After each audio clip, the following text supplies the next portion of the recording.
name is Bernhard Ruchti, and this is segment number 3 of my talk about my new recording of 2 piano sonatas by Ludwig van Beethoven, played according to Carl Czerny's metronome markings.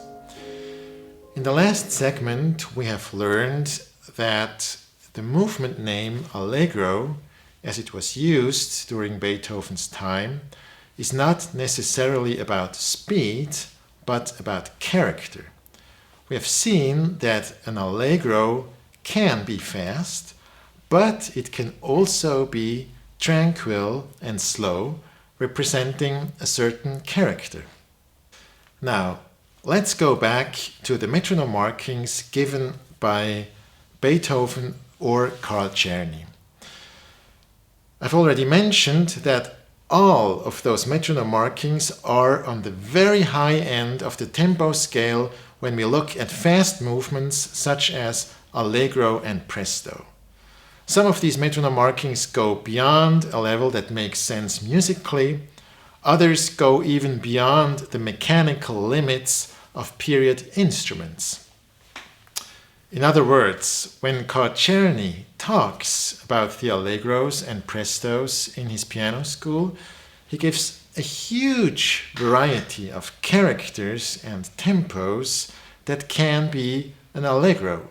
It can go from tranquil and soft all the way up to extremely wild.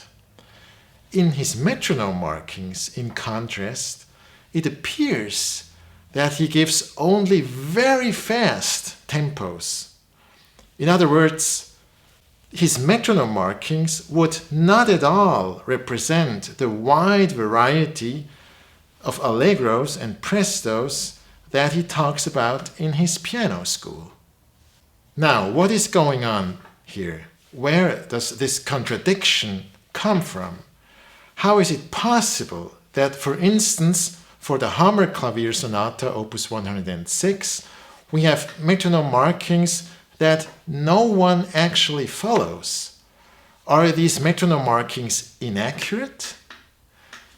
That's not really an option, in my opinion. Beethoven, as is known, was very picky when it came to tempo. And Czerny was one of the most important pedagogues of the 19th century. So could we really think that those people would give metronome markings that make no sense, that go even beyond the limits of the instrument? I don't think so. The question is much more, do we misunderstand something about Beethoven's and Czerny's metronome markings?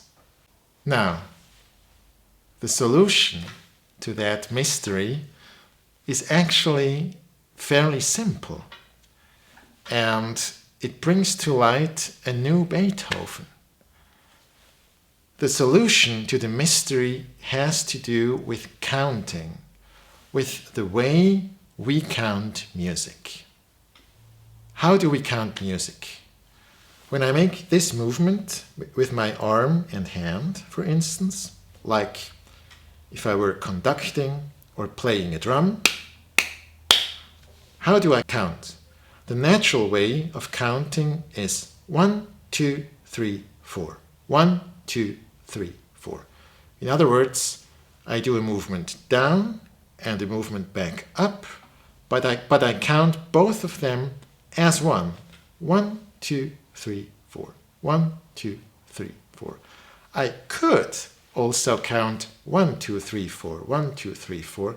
But this is not what comes to mind naturally. The natural way of counting is 1, 2, 3, 4. Or if I want to include both movements of my hand, I would count 1 and 2 and 3 and 4 and 1 and 2 and 3 and 4 and. So we, instead of single movements or single beats, we count double movement. We count double beat. We count, as we say in physics, the full vibration, like the up movement and down movement as one. Now, if you move on from this to a more abstract level, to the world of metronomes, we find something very interesting. I have here a pinfold metronome, a model that was patented in 1891, so it's a historical metronome, and it's a silent metronome. That means it has a pendulum that moves back and forth as a regular metronome, but it makes no sound. So if I start this, we see that we are still tempted to count 1, 2, 3, 4. 1, 2, 3, 4. That is double motion as one beat, double beat as one beat, full vibration as one beat. Of course, we could also count 1, 2, 3, 4. 1, 2, 3, 4. But it's at least also natural to count double beat 1, 2, 3, 4, or if we prefer to include the offbeat as well, we would count 1 and 2 and 3 and 4 and 1 and 2 and 3 and 4 and. If you move on from this to a regular Melzel metronome, like to the model that was first invented in 1815, we find something interesting. I have here a very fine example of the standard model that everyone used in the 19th century. For instance, you can see one at the Liszt House in Weimar or at other places. It also has a pendulum that goes back and forth, but this one makes a sound every time it goes back and forth. So, if I start this, we instantly change to our way of counting that we are used to today, meaning we count single beats. 1, 2, 3, 4. 1, 2, 3, 4. Of course, it would also be possible to count 1 and 2 and 3 and 4 and, like to include the offbeat, but today we are used to counting single beat.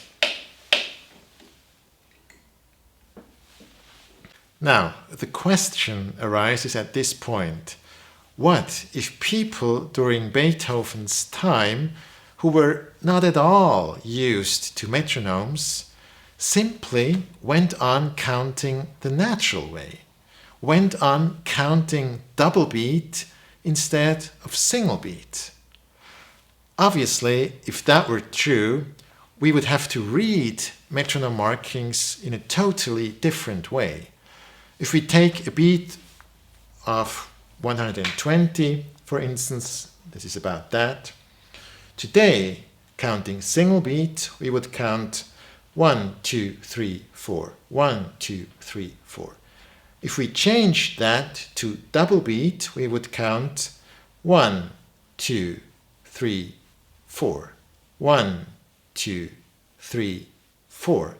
In other words, instead of an actual beat of 120, we would get a beat of 60 beats per minute. The metronome markings would be halved. The allegros and prestos would become slower. There would still be fast ones, but there would also be tranquil, soft, almost slow ones. In other words, the allegros and prestos would perfectly represent the wide variety of tempo and character that we have learned from Carl Czerny. Also, nothing would be beyond the mechanical limits of a period instrument. We wouldn't have any difficulties playing everything on period instruments. So for now, this interpretation of metronome markings is a rather convincing hypothesis, but it is still a hypothesis. And the question is there evidence for that? Is there evidence around that people actually counted that way? And that I'm going to talk about in the next segment. Now, please subscribe to my channel, don't forget to like, and don't forget to ring the bell to get notified when there is any news.